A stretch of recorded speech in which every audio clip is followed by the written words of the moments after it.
하나님 말씀을 같이 봉독합니다. 시편 23편 1절과 2절입니다. 여호와는 나의 목자시니 내게 부족함이 없으리로다. 그가 나를 푸른 풀밭에 누이시며 쉴 만한 물가로 인도하시는도다. 아멘. 10년이면 강산도 변한다는 말이 있습니다. 앞으로 100세 시대가 되면 지금 여러분 가운데 50세의 나이에 해당되는 분은 5번 변화를 경험할 것입니다. 사람이 변하고 기술이 달라지고 기업 형태가 달라지며 직업도 바뀌게 될 것입니다. 앞으로 AI 인공지능 시대가 되면 대량 실업 사태도 예고할 수 있습니다. 이처럼 모든 것이 바뀐다. Everything change. 이 말은 예루살렘에 있는 히브리 대학교의 역사학자 교수였던 우발 하발이라는 사람이 자신의 저서에다가 Everything is change 적어놨습니다. 시중에 가면은 사피엔스라는 책이 있는데 많은 사람들이 읽고 있어요. 좀 두껍긴 하지만 이 우발 하발이라는 사람은 석기시대부터 21세기까지 21세기 석기시대에서 21세기까지의 인간의 역사의 그 의미를 그 책에다 담고 있습니다. 요즘엔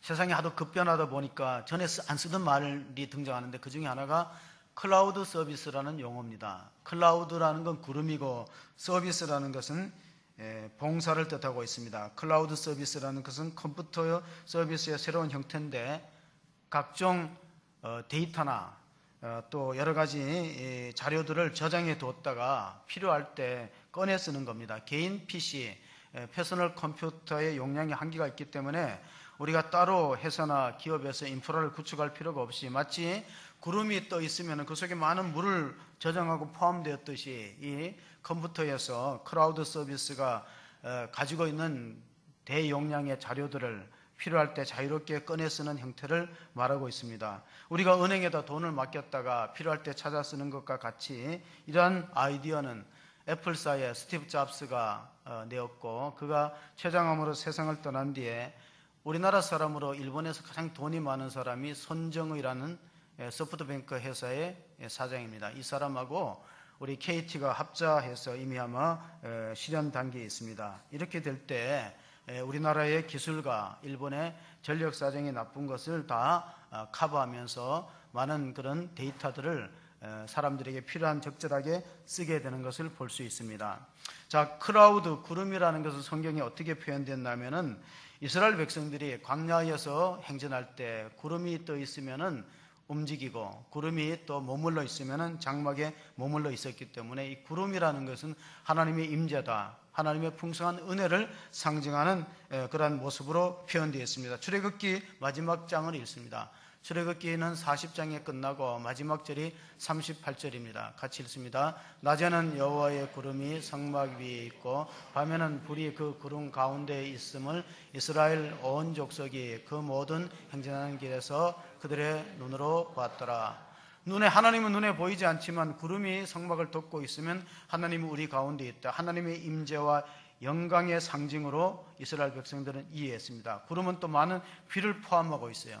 그래서 시편에 우리가 읽어보면 시편 121편에 낮에 해가 너를 상치 못하고 밤에 달이 너를 해치 못할 것은 하나님이 밤에는 불기둥으로 이스라엘 민족을 지켜주었고 낮에는 구름기둥으로 인도하셨다.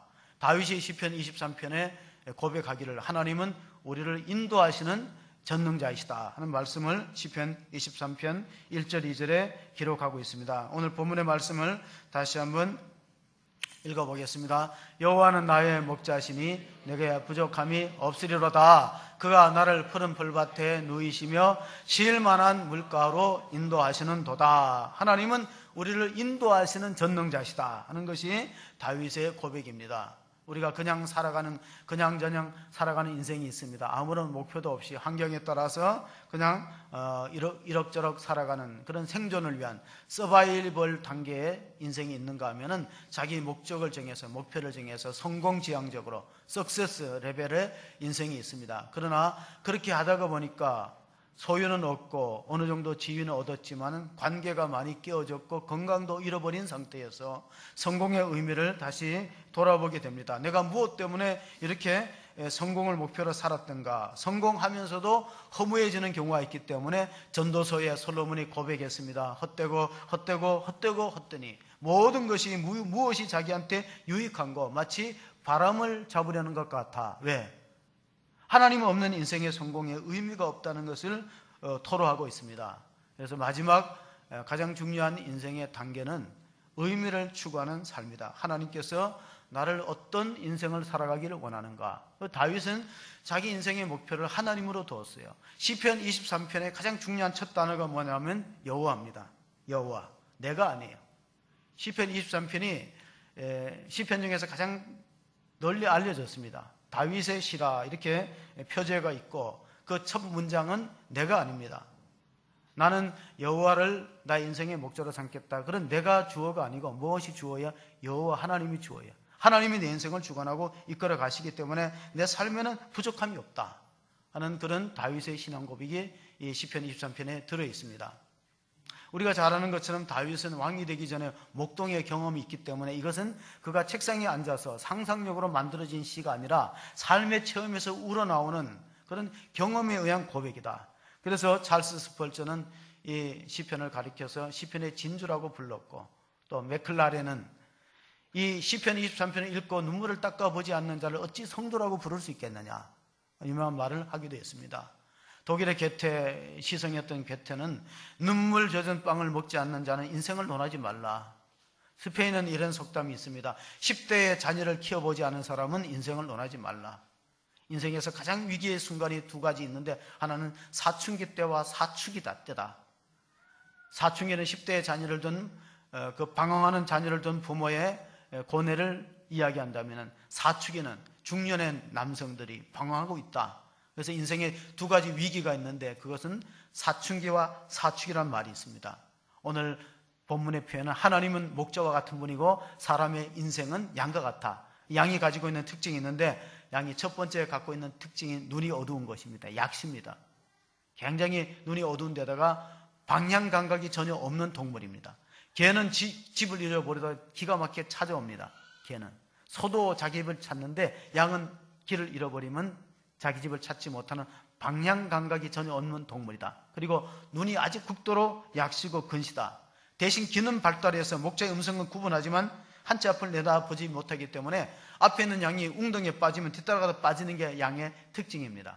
두 번째, 양이 가지고 있는 특징은 공격할 수 있는 무기가 없습니다. 날카로운 이빨도 없고 빠른 발도 없어요. 심지어는 보호 색깔도 없습니다. 어떤 동물은 자기를 보호하기 위해서 주변 환경에 따라서 색깔이 변하는 그런 동물도 있는데, 이런 자구책이, 보호 색깔이 전혀 없는 동물이 바로 양이라는 것입니다. 세 번째로, 양은 멀리서 보면 깨끗한데 가까이 보면 털이 엉켜 있어요. 저도 양을 가까이 본 태백의 예수원에서 가까이 가보니까 멀찍이 볼 때는 양털이 하얗고 깨끗해 보이는데 가보니까 진흙이 엉켜가지고 붙어 있고, 그리고 양은 아주 쉽게 오염되고 더러워지는 습성이 있다 하는 걸 알 수 있는데, 우리 인생이 양과 같다는 겁니다. 그리고 양은 마지막 특징이 뭐냐면 죽을 때 전혀 소리가 없어요.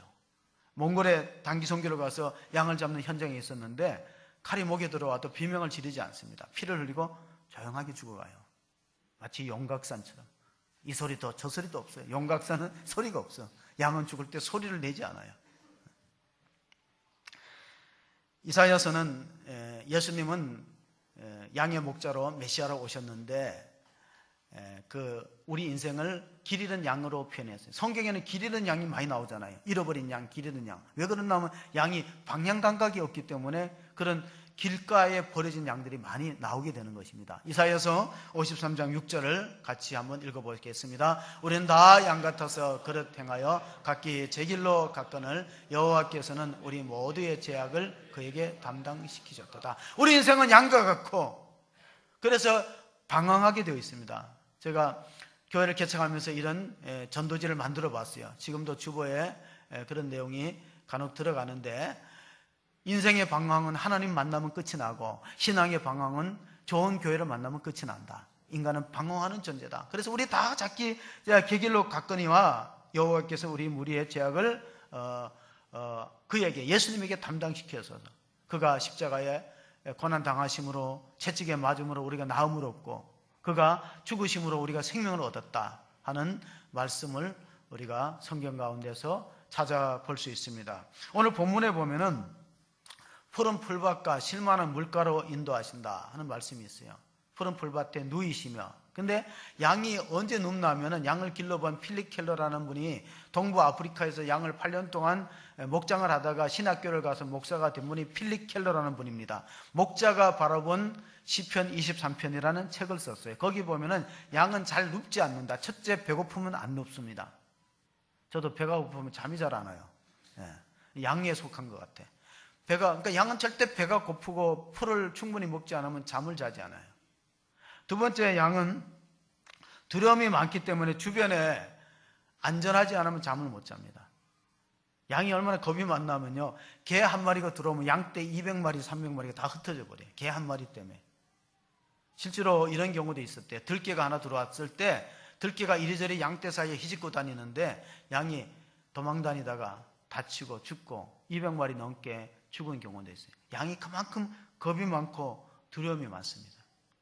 세 번째, 양은 언제 잠을 자지 않냐면 두려운 환경이 있으면 절대 잠을 안 자요. 목자가 옆에 있으면 잠을 자는데 불안해서 잠을 못 자는 거예요. 그래서 개도 잠을 잘 자요. 닭도 잠을 잘 자는데 혹시 여러분 가운데 잠을 잘 못 이루고 불면증이 있는 분은 양에 속한 분이에요. 양은 잠을 잘 못 자요. 부시럭거리, 옆에 불안한 요소가 있으면 절대 잠을 못 잔다. 배가 고플 때 잠을 눕지 않고 불안하면 주변 환경에 두려움이 있으면 잠을 안 자요. 그리고 세 번째, 양들이 잠을 안 자는 이유는 자기네끼리 싸울 때 잠을 안 잡니다. 양이 순한데 왜 싸우냐면은 양은 순하긴 순한데 시기 질투가 되게 많아요. 사람은, 성도는 양과 같은 거예요. 그러니까 예수님의 제자들이 3년 동안 따라다니면서 고치지 못했던 게 뭐냐면 그렇게 훈련받고 그렇게 제자로 3년 동안 예수님을 따라다녔지만 마지막에 자기네끼리 12명끼리 누가 더 높으냐, 예수님의 좌편 우편은 누가 아느냐, 이것 때문에 경쟁하고 시기하고 다퉜어요. 그러니까 양도 자기네끼리 다툼이 있다는 거예요. 에스겔서에 보면은요, 양은 언제 다투느냐, 에스겔서에 보면 34장 21절에 이런 말씀이 있습니다. 너희가 옆구리와 어깨로 밀어뜨리고 그 모든 병든 자를 뿔로 받아 무리를 밖으로 흩어지게 하는도다. 양도 약한 양을 자꾸 괴롭히는 거예요. 닭들을 모아놓으면 닭들은 쪼아먹기 서열이 있대요. 서로 탁탁 쪼아갖고 빨리 쪼아먹는 놈이 강한 닭이야. 그러면 이 양들은 어떤 습성이 있냐면 머리 받기 습성이 있어요. 그래서 머리를 받고 자꾸 옆에 약한 양들을 받고, 양이 얼마나 시기와 질투가 많냐면요, 여름철에는 양들끼리 모여 있어요. 겨울철에는 떨어져 있어요. 여름철에 왜 모여 있냐면 내가 떨어지면 저놈이 시원할까봐 가서 살을 갖다 붙이는 거예요. 겨울철에는 또 떨어져 있어요. 내가 가까이 가면 저놈이 따뜻할까봐 가까이 안 붙어요. 겨울에는 떨어져 있고 여름에 붙어 있어. 그게 양의 습성이에요. 자, 양은 배가 고프면 눕지 않는다. 두려움이 있으면 눕지 않는다. 서열 다툼이 있으면 눕지 않는다. 그리고 해충과 해파리가 주변에 날아다니면 눕지를 못해요. 양 주변에는 날파리나 모기들이, 해충들이 막 끌어요. 그리고 심지어는 날파리들이 양의 코 속에다 알을 까는데 그 알의 유충이 머리를 뚫고 들어가면 미쳐서 양이 발작하다가 죽어요. 그래서 성경에 보면 시편 23편에 기름으로 내 머리에 바르셨으니 내 잔이 넘치나이다. 왜 목자가 양의 머리에다 기름 바르냐면 파리나 해충들이 미끄러지라고, 못 들어가라고 기름을 발라주는 거예요. 이처럼 양은 누웠다 그러면은 이게 안전한 거예요. 누웠다. 내가 모든 조건이 충족될 때 누울 수 있다. 그 다음에 또 쉴만한 물가로 인도하시는다. 그런데 양은 또 어떤 물을 먹냐면 아무 물이나 먹지 않습니다. 급류는 먹지 않아요. 양이 얼마나 물을 먹을 때 물살이 세고 막 흘러가는 데는 다가가서 물을 안 먹습니다. 그래서 성경에 보면은 쉴만한 물가, 잔잔한 물가라는 것은 조용한 호수라든가 또 급하게 흐르지 않는 물을 먹어요. 그리고 물이 정 없을 때는 어떻게 해야 되냐면 새벽에 일찍 일어나서 목자들이 풀잎에 맺힌 이슬을 먹게 합니다. 이스라엘 사람들은 돌을 잘 안 치우더라고요. 돌이 굉장히 많아요. 그래서 팔레스타인의 반란이나 우리가 가끔 뉴스에 보면 팔레스타인 지역에 테러가 일어나고 막 이스라엘하고 팔레스타인하고 서로 공격하고 싸울 때 보면 돌멩이를 막 던져요. 그리고 가늠하다가 잡히거나 안식일을 안 지키면 돌을 던졌어요. 신성 모독한 스데반은 돌로 쳐서 죽였습니다. 왜냐하면 흔한 게 돌이에요. 여러분 예루살렘이나 이스라엘 가보면은 산에 돌들이 그렇게 많은데 잘 안 치웁니다. 왜냐하면 일교차가 심하기 때문에 그쪽 지역의 날씨는 낮에는 뜨거워요. 밤에는 영하로 떨어집니다. 그러면 일교차가 심하면은 아침에는 이슬이 내려요. 축축하게. 다윗이 새벽 체질된 이유가 일찍이 목동의 경험을 통해서 새벽에 양들의 풀잎에 맺힌 이슬을 먹이면서 그의 야성과 영성이 길러졌습니다. 다윗은 왕이 되기 전에 늘 새벽을 깨우며 기도하는 기도의 사람이었습니다. 시편 57편 우리가 7절 8절을 한번 읽어보시겠습니다. 하나님이여 내 마음이 확정되었고 내 마음이 확정되었사오니 내가 노래하고 내가 찬송하리로다. 비파야 수금아 깰지어다. 내가 새벽을 깨우리로다. 이는 다윗의 시편은 그가 목동으로서 이 물이 잘 내리지 않는 강수량이 적은 팔레스타인 지역의 양들을 치면서 새벽에 깨어 기도했습니다. 사랑하는 성도 여러분, 새의 날개는 부담이 아니고 특권입니다. 성도에게 기도는 부담이 아니고 특권인 걸 아시기 바랍니다. 하나님께 구하면 하나님이 다 너희 필요를 채우시고 공급하시겠다는 약속이에요. 하나님이 구하라 주실 것이라는 약속인데, 우리가 결혼하는 아들이 있다면은 신부감을 골릴 때 새벽 기도하는 처녀를 고르면 참으로 금상첨화입니다. 왜냐하면 새벽 기도하는 사람은 반드시 남편의 밥을 잘 해줄 수 있어요. 요즘 밥 못 먹고 출근하는 사람들이 너무나 많은데 새벽 기도하는 자매와 결혼시키면 아침밥도 해준다. 또 남편한테 잔소리를 안 합니다. 왜? 기도할 때 하나님 앞에 다 얘기해버렸기 때문에. 자기 하고 싶은 얘기 하나님께 더 토로했기 때문에 집에 와서 그렇게 잔소리를 덜 할 수 있다. 새벽 기도하는 여성을 아내로 만나면 사랑이 뭔지 안다. 여러분, 사랑이라는 것은 그 대상자를 위해서 기도해 주는 것이 지극한 사랑이에요. 그런데 새벽에 나와서 남편과 자녀를 위해서 기도해 준다. 네 번째, 새벽 기도하는 여자는 자녀의 꿈을 키워줍니다. 한나가 늘 기도했어요. 성전에서 기도했더니 사무엘 같은 위대한 지도자가 나옵니다. 사무엘을 통해서 이스라엘 민족이 블레셋과의 전투에서 승리하고 얻어진 기념비의 이름이 뭐냐? 그게 오늘 사무엘상 7장 12절에 나오는 에벤에셀이라는 기념비를 세웠어요. 그 사무엘은 위대한 선지자는 이스라엘의 마지막 사사라고 볼 수 있습니다. 누구를 통해서? 기도하는 어머니 한나를 통해서. 그리고 새벽 기도하는 여성은 부지런합니다. 게으르지 않습니다. 게으르면 절대 새벽 기도를 할 수 없어요. 다섯 번째는 건강합니다. 몸이 아프면, 약하면 또 새벽 기도를 못하니까. 여러분 혹시 여러분 가운데 며느리를 구한다면 새벽 기도하는, 그러면 다른 거 볼 필요 없다. 여호와는 나의 목자시니 내가 부족함이 없다. 여러분, 하나님을 내 인생의 주인으로 삼는 사람은 그 필요를 하나님이 공급하신다는 말씀인데, 중요한 것은 여기서 이가 하나님 우리의 모든 필요를 채우시는 그 절대 조건이 뭐냐 하면은 하나님을 내 인생의 주인으로 삼는 그것이 이루어지고 나서야, 내가 진정한 양이 되었을 때 하나님의 필요를 채우시지, 내가 곰이 되고 사자가 되고 그러면 하나님이 우리를 돌보지 않죠. 혹시 여러분이 그 사우나나 목욕탕에 가보면은 카운터에 이렇게 적혀 있습니다. 맡기지 않은 기증품은 책임지지 않습니다. 여러분 혹시 수표를 가지고 목욕탕에 들어갔거나 기금속을 가지고 들어갔다가 누군가가 내 자동문의 키를 열고 훔쳐갔어요. 그러면 결국 그건 보상을 못 받는다는 얘기예요. 왜냐하면 카운터에 그렇게 적혀 있기 때문에. 맡기지 않은 기증품은 책임지지 않습니다. 왜? 우리 인생에 예수님을 믿으면서 나는 부족한 게 많다. 성경에는 여호와는 나의 목자시니 내가 부족함이 없다는 다윗의 신앙 고백이 있는데, 실제로 내 삶에는 왜 이렇게 부족한 게 많냐면은 그 관계성을 한번 돌아봐야 돼요. 정말 하나님께 다 맡기셨습니까? 정말 하나님 내 인생의 주어가 되고 나는 목적입니까? 대부분의 사람들은 이렇게 신앙생활을 합니다. 힘들고 어렵고 내 능력으로 안 될 때는 하나님을 부릅니다. 그러나 그 나머지 평화롭고 좋은 시간에는 모든 스케줄과 계획과 인생의 시간표를 자기 주관하여서, 자기 경험하여서, 자기 생각으로 다 짜놓습니다. 이런 사람은 참 믿음이 좋아요. 내 인생의 계획을 이렇게 짰는데 하나님이 아니라 그러면 순종하고, 하나님이 아니라 그러시면 내가 포기하고 하나님 뜻에 복종하겠습니다. 나 자신을 쳐서 하나님께 드리겠습니다. 그런 사람은 여호와가 그 사람 인생의 목자예요. 그런 필요를 채워주세요. 맡기지 않고 자기 주관대로 다 하면서 하나님 왜 내 인생에 부족함이 이렇게 많고 안 됩니까? 하는 것은 어불성설이다 하는 걸 알 수 있습니다. 우리가 살림을 잘하는 여자는 어떤 사람일까요? 옛날에 할머니나 어머니는 며느리를 고를 때 이런 조건이 있어요. 살림을 잘하는가. 그 말은 이런 뜻이 있습니다. 직장 생활을 하지 않고 그냥 집에서 가사와 육아를 잘 돌보는 여성을 선호했어요. 근데 요즘은 안 그래요. 요즘은 직장도 안 다니고 집에서 육아만 하고 가사를 돌보는 전업주부를 그렇게 환영하지 않습니다.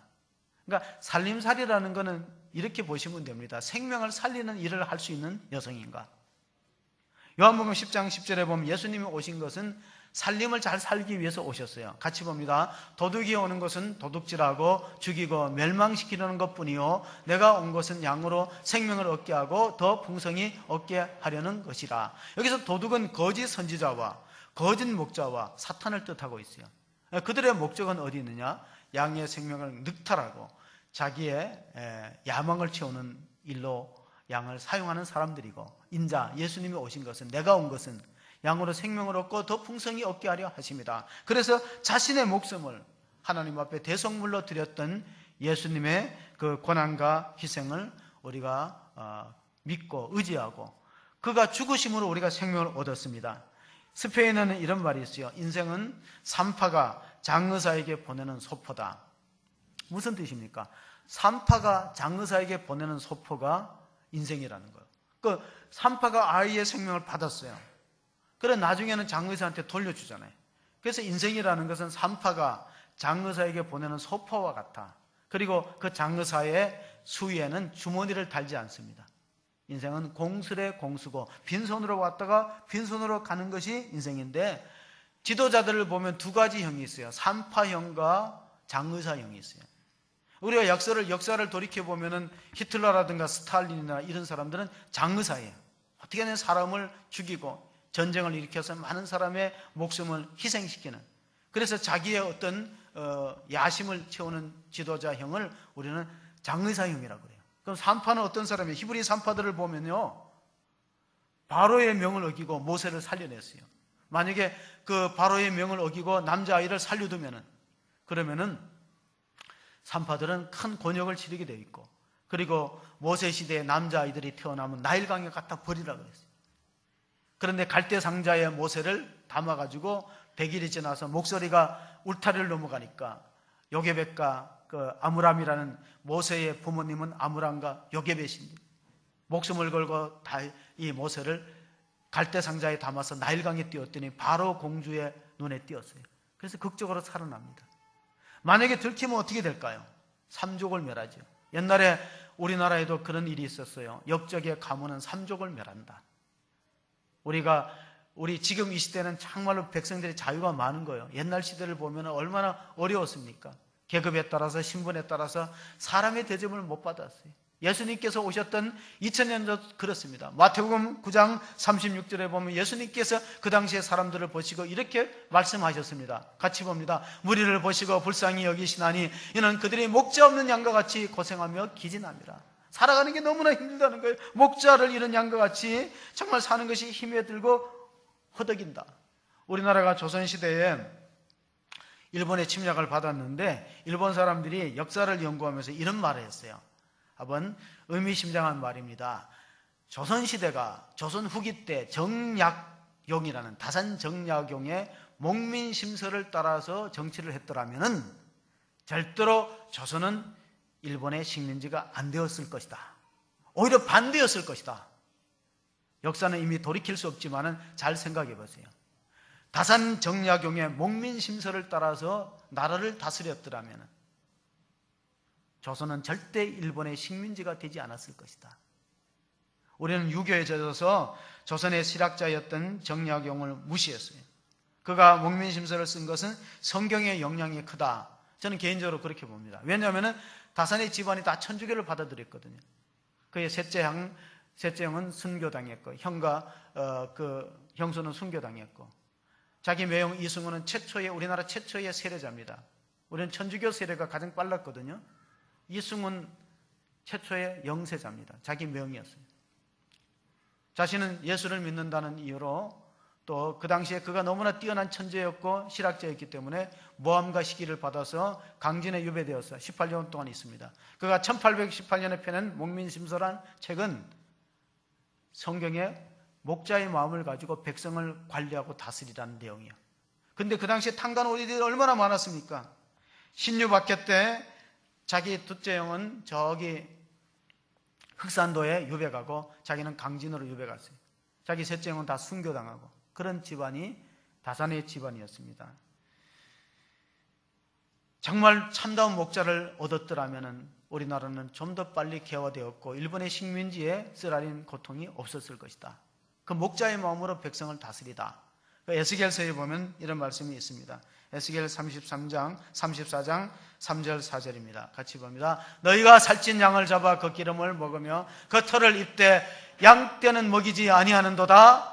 너희가 그 연약한 자를 강하게 아니하며 병든 자를 고치지 아니하며 상한 자를 싸매 주지 아니하며 쫓기는 자를 돌아오게 하지 아니하며 잃어버린 자를 찾지 아니하고 다만 포악으로 그것들을 다스려도다. 이것이 조선시대의 관리들과 지도자들이었고 에스겔 시대의 구약 시대의 이스라엘 목자들의 행태가 양을 치어여서 자기 편만 부르고 양을 돌보고 다스리지 않았다. 그래서 성경에는 목자가 세 종류 등장합니다. 선한 목자, 예수님같이 양을 위해 목숨을 버린 선한 목자가 있는가 하면 삭슬 받고 일하는 사꾼 목자가 있고 오늘 에스겔 선지자가 정말로 통탄한 것처럼 강도 같은 목자가 있어요. 그러니까 목자를 잘 만나는 것은 양의 축복이고 또 양떼를 잘 만나는 것은 목자의 축복이다. 오늘 우리가 교회 생활을 통해서 알 수 있는데 이 다산 정약용에 대한 평가는 이렇습니다. 이탈리아의 천재가 레오나르도 다빈치입니다. 최후의 만찬은 그림도 그렸지만 그가 비행기의 모형을 만들고 잠수함의 모형을 이미 아마 르네상스 시대에 중세 시대에 스케치를 다 해놨어요. 그가 대상으로 다 스케치는 그림들이 비행기고 그리고 잠수함이었어요. 그런데 다산 정약용을 우리나라에 한국의 레오나르도 다빈치라고 불러도 손색이 없을 만큼 뛰어난 사람인데 예수 믿는다는 이유로 자기네과 뜻이 안 맞는다는 이유로 배척하고 그의 사상과 가르침을 받아들이지 않았습니다. 오늘도 많은 사람들이 올바른 진리의 가르침을 선포하면 싫어합니다. 자기들 듣기 좋은 말만 들으려고 하는 양들이 너무나 많이 있어요. 우리 생활을 타치하고 간섭하지 말라는 거예요. 우리 그냥 그대로 두라는 겁니다. 양은 그냥 그대로 두면 죽습니다. 왜? 양은 그냥 두고 훈련을 안 시키면요 몸이 우둔해서 넘어진 양은 자기가 못 일어납니다. 양은 다리가 짧고 몸이 뚱뚱하기 때문에 뒤집히면은 목자가 와서 바로 일으키기 전에는 일어나지 못해요. 그게 양의 특징이에요. 그리고 이렇게 뜨거운 직사광선이 내려지면 뒤집힌 양은 배가 부풀어집니다. 배가 마치 그 공이 부풀듯이 부풀어져 갖고 결국은 가스가 차서 질식해서 죽습니다. 그러니까 목자를 잃어버린 양은 절대 생존이 불가능하다. 그게 성경이 내리는 결론이에요. 여호와를 목자로 삼는 복된 인생이 되시기를 주의 이름으로 축원합니다. 요한복음 10장 11절 12절 예수님은 선한 목자로 우리 곁에 찾아오셨습니다. 나는 선한 목자라. 선한 목자는 양들을 위하여 목숨을 버리거니와 12절 말씀 삭구는 목자가 아니요 양도 제 양이 아니라 이리가 오는 것을 보면 양을 버리고 달아나느니 이리가 양을 물어가고 또 해치느니라. 이상하게 양떼가 움직이면은 꼭 늑대나 이리들이 따라옵니다. 그럼 목자가 한눈 팔거나 또 그늘진 곳으로 가서 어두컴컴해지면은 약한 것을 물어버려요. 약한 것을 늑탈해서 훔쳐서 늑대나 이리들이 삼켜버립니다. 그런데 여기서 말하는 사꾼 목자는 왜 못 지키나 하면은 그 사람은 사례를 받고 일당을 받고 일하는 사람이 자기 양이 아니에요. 그러니까 굳이 목숨을 걸어서 지켜야 될 이유가 없는 거예요. 다윗이 하나님께서 왜 들어 쓰셨냐면 다윗은 아버지 양을 칠 때 이렇게 쳤어요. 사자가 와서 양을 물어가려면 사자를 대항해 갖고 돌을 들고 쫓아내고 자기가 목숨을 걸고 사자랑 싸우니까 하나님이 위에서 내려다 보면서 저런 사람을 이스라엘 지도자를 세워야 된다는 결론을 내린 거예요. 여러분 하나님의 일을 대충대충 하는 사람은 하나님 절대 축복하지 않습니다. 목숨을 걸고 양떼를 지키고 교회를 지키는 자를 하나님 보시는 거예요. 하늘에 저 사람을 들어서 써야 되겠구나. 이스라엘의 두 번째 양으로 삼는 거예요. 이새의 아들들이 그렇게 많지만은 말 못하는 짐승도 저렇게 아끼는 마음을 갖고 있는 사람, 그런 가슴을 갖고 있는 사람이 사람을 맡긴다면은, 백성을, 하나님이 사랑하는 백성을 맡긴다면은 생명을 걸고 지키지 않겠느냐. 그거예요. 그런 사람이 지도자가 될 수 있는 것입니다. 사도 바울이 에베소 교회 사역을 마치면서 장로들에게 부탁을 했습니다. 밀레도의 장로들을 오라고, 에베소 교회 장로를 오라고 초청해서 마지막 해변가에서 헤어지면서 자기 양떼를 부탁하면서 울면서 끌어안고 눈물로 기도하며 석별의 정을 나누었는데, 사도행전 20장 29절에 그 내용이 참 상당히 감격적입니다. 사도행전 20장 29절에 보면, 내가 떠난 후에 사나운 이리가 여러분 가운데 들어와서 그 양떼를 아끼지 않고 해치리니 여러분은 자신을 그들을 잘 경계하고 양떼를 지키라는 분부를 합니다. 오늘이 어떤 주일이냐 하면은 이단 경계 주일이에요.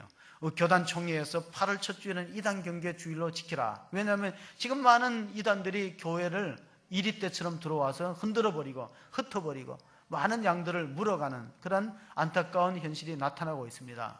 그런데 이단들은 지금 얼마나 교묘하냐면은 절대 이단이라는 간판을 걸지 않아요. 성경 공부하자 하고, 또 MBTI라는 심리치료 또는 심리검사, 도형검사. 여러분, 도형검사 위험한 겁니다. 그림을 그리면 그 사람의 현재 상태를 맞춘다 하는 어떤 심리요법을 써서 성도들을 미혹합니다.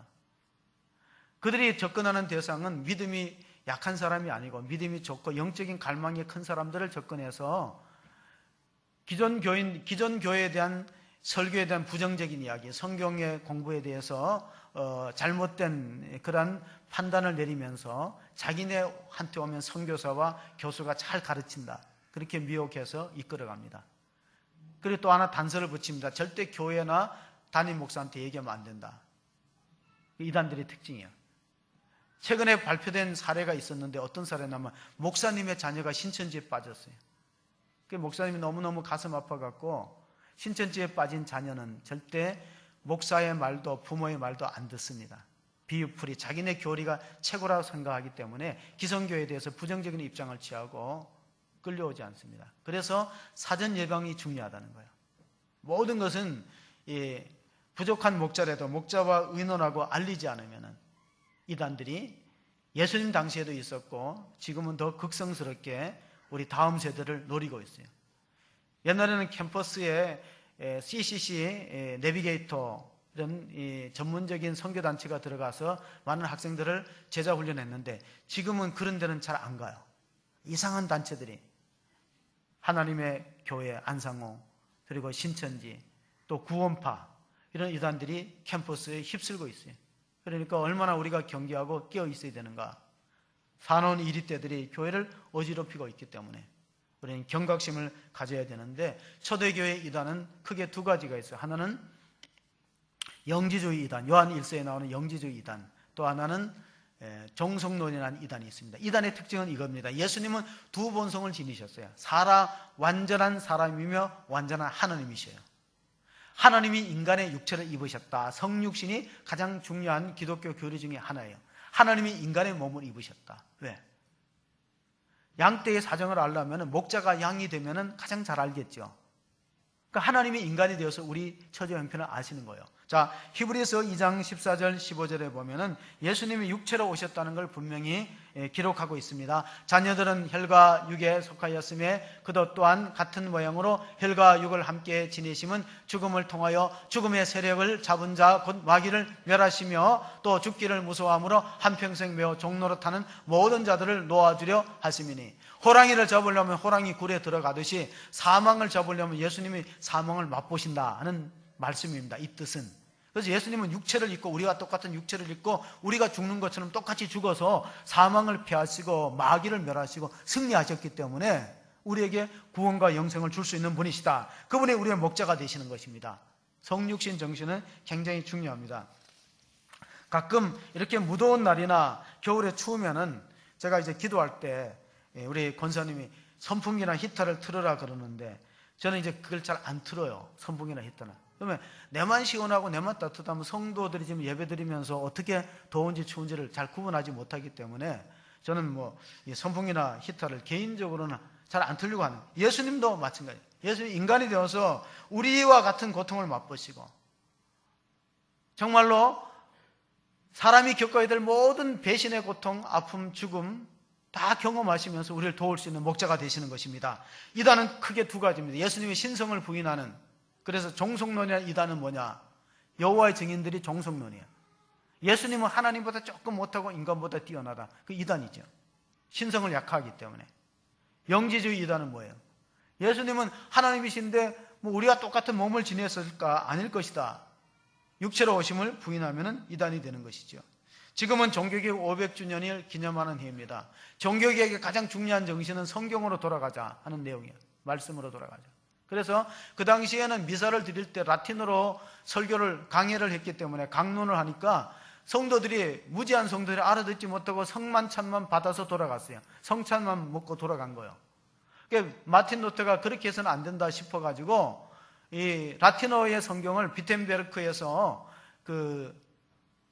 독일어로 번역을 했습니다. 우리나라가 성경이 번역된 지가, 신약성이 번역된 지가 130주년이 된 올해가 1887년도에 신약성경이 쪽복음이 모아져서 만들어졌어요. 성도는 떡으로만 사는 존재가 아니라 하나님의 말씀으로 사는 존재다. 신명기 8장 3절의 말씀은 그렇게 기록되어 있습니다. 또 너를 낮추시며 너를 줄이게 하시며 또 너로 알지 못하는 내 조상들도 알지 못하던 만나를 내게 먹이신 것은 사람이 떡으로만 사는 것이 아니요 여호와의 입에서 나오는 모든 말씀으로 사는 줄을 내가 알게 하려 하심이라. 지구상의 인구가 100명으로 압축하면은 지금 20명이 영양실조 상태고 그 중에 한 명은 지구상의 인구를 100명으로 줄여서 압축하면 한 명은 죽기 바로 직전이에요. 굶어서. 그러니까 말씀이 중요해요. 먹고 사는 게 중요하지만 그래도 이스라엘 백성들, 택한 백성은 하나님의 말씀으로 살아가야 된다는 걸 강조하고 있습니다.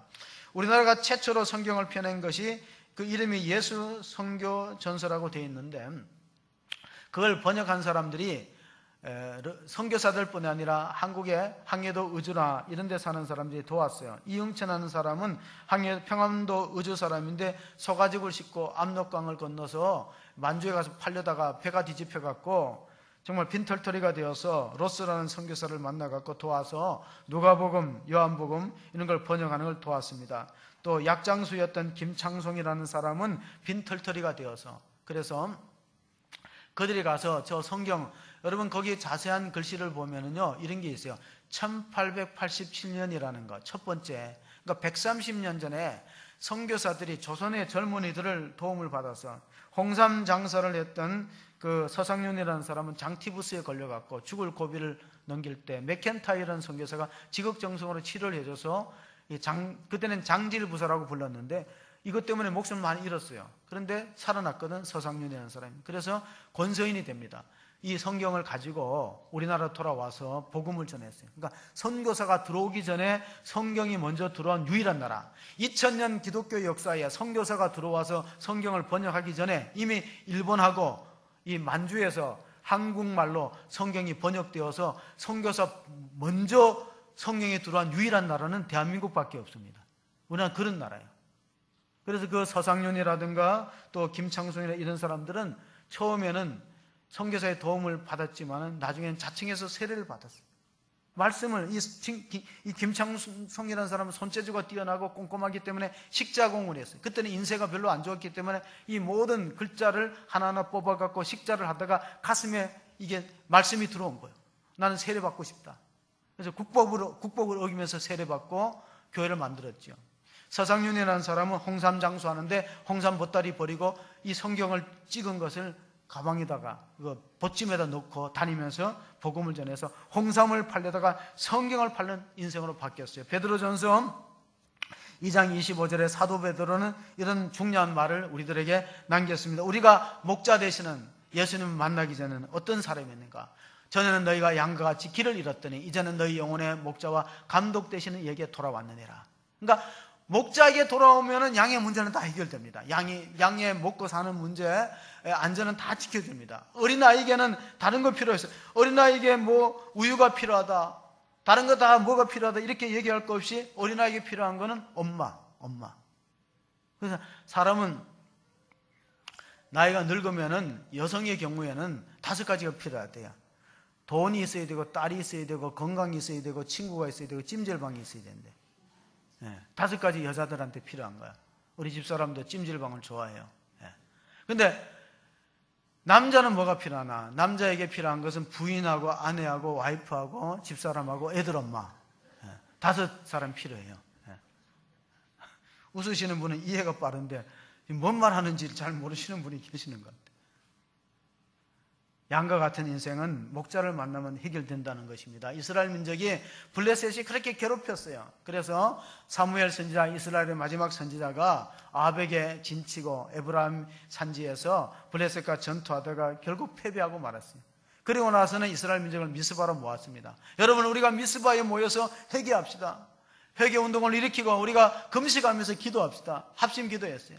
그리고 나서 다시 블레셋을 물리쳤습니다. 그리고 미스바 센 사이에 에베네스라는 돌을 세웠는데 사무엘상 7장 12절에 보면 12절에 보면 이런 말씀이 기록되어 있습니다. 사무엘이 돌을 취하여 미스바와 센 사이에 세워 이르되 여호와께서 여기까지 우리를 도우셨다 하고 그 이름을 에베네셀이라 하니라. 에베네셀은 뭐니까 하나님이 여기까지 우리를 인도해 주셨다. 하나님이 지난날 돌아보면 어려움과 힘든 일도 많았지만 하나님이 여기까지 인도해 주셨다는 고백이 우리 오늘 시편 23편 1절 2절 다윗의 고백인 동시에 우리 모든 성도의 고백이 될 수 있기를 바랍니다. 다윗의 시편 16편 8절에 자기 인생에서 가장 앞장서신 이는 하나님이시다는 말씀을 고백합니다. 내가 여호와를 항상 내 앞에 모시며 그가 나의 오른편에 계심으로 내가 흔들리지 아니하노라. 그러니까 목자는 양 앞에 서서 양의 길을 인도합니다. 소를 몰 때 대개 농부들은 소를 앞장 세우고 뒤에서 채찍을 때려요. 그런데 양은 그렇게 하면 안 됩니다. 양은 목자가 앞장에 서서 힘든 길이 있는가, 웅덩이가 있는가, 빠지는 데가 있는가, 그런 것을 다 미리 아시고 인도하기 때문에 우리가 정말 하나님을 나의 목자로 삼으면 인생은 간단해져요. 어떤 청년이 정신과 치료를 받는데 습관이 아주 나쁜 습관이죠. 앉으면 종이를 찢어요. 모든 손에 잡히는 신문지 책이고 찢으니까 부모님이 그러지 말라 그래도 그게 병이에요. 약을 써봐도 안 되고 정신과 치료를 받고 상담을 받아도 안 돼갖고 포기할 수밖에 없었는데, 종이 찢는 습관을 포기할 수밖에 없었는데 마지막으로 한 병원을 찾아가자 그랬어요. 마지막으로 한 병원. 정말 이번에 이 의사를 만나서 안 되면 포기하자. 그래서 데리고 가니까 의사가 물어봤어요. 왜 왔느냐고 물어보니까 저는 자꾸 종이를 찢는 습관이 있어서 이거 오래됐는데 고치기 어렵다고, 너무 오래돼갖고. 그랬더니 의사가 빤히 쳐다보면서 한마디 했어요. 그 청년을 향해서 앞으로 종이 찢지 마! 그랬어요.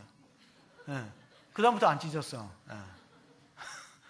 너무 복잡하게, 우리가 예수님 말씀을 너무 복잡하게 믿으니까 신앙생활이 힘든 거예요. 하나님 하지 말라는 거 안 하면 되는데.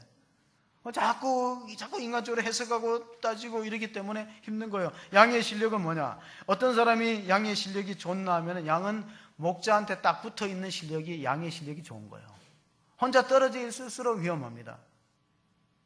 내 스타일로 신앙생활하면 위험하다는 뜻입니다.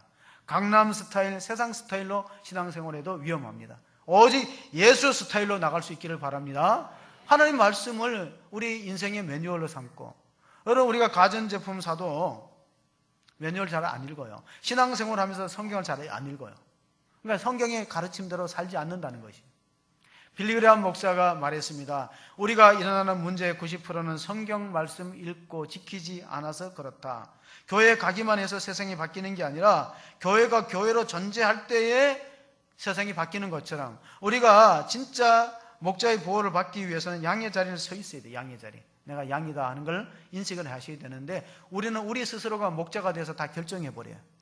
그럼 하나님이 하실 일이 별로 없고 도우실 일도 없어요. 우리가 알아서 잘 하니까. 걱정도 우리가 다 알아서 하고 앞길도 다 우리가 알아서 다 준비하기 때문에. 이스라엘 민족이 잘못된 게 뭐냐? 예레미야 선지자가 2가지 악을 행했는데 생수에 거는 데는 하나님을 버린 것과 또한 터진 웅덩이를 파놓은 건데, 그게 예레미야서 2장 13절의 말씀. 물을 저축지 못할 터진 웅덩이, 양이 먹을 수 없는 웅덩이. 양의 마지막 사명은 건강해서 또 다른 양을 낳는 겁니다. 양은 또 다른 양을 낳음으로 목자를 기쁘게 하는 것이죠. 이사야 선지자가 이사야서 52장 7절에 가장 아름다운 발이 어떤 발이냐? 좋은 소식을 전하며 평화를 공포하며 복된 좋은 소식을 가져오며 구원을 공포하며 시온을 향하여 이르기를 내 하나님이 통치하신다, 하나님이 나의 목자가 되신다 하고 고백하는 자의 산을 넘는 발이 어찌 그리 아름다운 거. 복음을 전하기 위해서 산을 넘는 자의 발. 강수진이라는 발레리나가 이런 말을 했어요. 나의 경쟁 상대는 어제의 나다. 나의 경쟁 상대는 다른 발레리나가 아니라 어제의 나다. 여러분의 신앙의 경쟁 상대는 다른 성도가 아니에요. 어제의 나보다 내가 더 믿음이 좋아졌는가, 영성이 더 강해졌는가, 발을 보면 알 수 있어요. 박지성의 발을 보시고 강수진 발을 보면은 보통 사람의 발과는 달리 험합니다. 왜? 진정한 프로는 다른 사람을 경쟁 상대로 삼는 게 아니라 자기와 싸우는 사람이에요. 신앙생활은 자기와의 싸움입니다. 자꾸 양이 되지 않고 내가 목자의 자리로 올라가는 나를 이기는 것, 그것이 바로 진정한 신앙의 승부가 거기 있다. 여호와는 나의 목자시니 내가 부족함이 없다는 고백을 할 수 있는 성도와 교회가 되어지시기를 주의 이름으로 축원합니다. 아멘. 하나님 아버지, 하나님 우리의 목자가 되시고 우리는 양이 됨에도 불구하고 우리는 스스로가 자꾸 목자가 되어서 내가 내 앞길을 인도하고 개척하려고 하나님의 말씀에 귀를 기울이고 순종하지 않는 고집스러운 양의 모습이 있습니다. 이스라엘 민족을 광야 40년 동안 훈련한 것은 고집을 꺾기 위한 것입니다. 자아 중심의 신앙생활을 무너뜨리고 하나님의 중심의 신앙을 세우기 위해서 연단과 훈련이 필요했습니다. 하나님, 우리의 신앙생활의 상대는 다른 성도가 아니고 어제의 나와의 싸움입니다. 어제의 나보다 좀 더 하나님 말씀에 귀를 기울이고 순종하며 하나님 뜻을 이루고자 하는 그러한 믿음 생활을 할 수 있도록 도우시고 함께해 주셔서 여기까지 인도하신 에베네스의 하나님, 장래에도 우리를 인도하시고 축복하시고 하나님의 기업으로 저희들을 삼으실 것을 고대하면서 하나님께서 우리 호수중앙교회와 그 속에 속해 있는 지체인 우리 모든 성도들이 푸른 초장과 실만한 물가로 인도하시는 하나님의 안식과 평강의 복을 누릴 수 있도록 도와주시옵소서. 우리 구주 예수 그리스도의 이름으로 기도합나이다. 아멘.